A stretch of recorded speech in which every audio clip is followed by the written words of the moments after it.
ప్రాచీన కాలం నుంచి మా తాత ముత్తాతల నుంచి ఆనవాయితీగా నడుస్తున్నటువంటి ఈ కామెల్ నర్సప్పకు బెల్లం పంచడం గత కొన్ని సంవత్సరాల కొన్ని శతాబ్దాల కాలం నుంచి కూడా ఆనవాయితీగా నడుస్తుంది మన మొకన్పల్లి గ్రామంలో. అలాగే మనం మొకన్పల్లి రైతులు ఏదైతే ఉందో ఇక్కడికి వచ్చి బెల్లం పంచిన తర్వాతనే తొలకరి చినుకు పడ్డ తర్వాతనే పనులు వ్యవసాయ పనులు స్టార్ట్ చేసుకుంటారు. మేము కూడా మా పెద్ద మనుషులు అనుకున్నాం కామెల్లి నర్సప్పకు బెల్లం పంచాలి అని అనుకున్నామో లేదో నైట్ ఆల్రెడీ తొలకరి చినుకులు పడ్డాయి. రైతులందరూ మన గ్రామ ప్రజలందరూ చాలా సంతోషంగా వ్యక్తం చేశారు. ఇది చాలా ప్రాచీన కాలం నుంచి నడుస్తున్నది. ప్రజలు కూడా అధిక సంఖ్యలో వచ్చి ఈ కామెల్లి నర్సప్పకు ఈ లక్ష్మణ నరసింహస్వామికి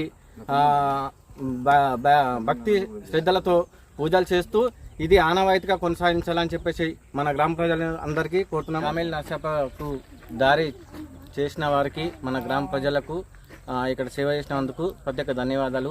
అలాగే ఈ దారికి విక్రమ్ గౌడ్ గారు సేవ చేసినందుకు, అంటే ఇక్కడ పని చేయించినందుకు ఫీల్డ్ అసిస్టెంట్ విక్రమ్ గౌడ్ గారు ఇక్కడ దారి కోసం సేవ చేసినందుకు ప్రత్యేక ధన్యవాదాలు మా గ్రామ ప్రజల నుంచి తెలియజేస్తున్నాం.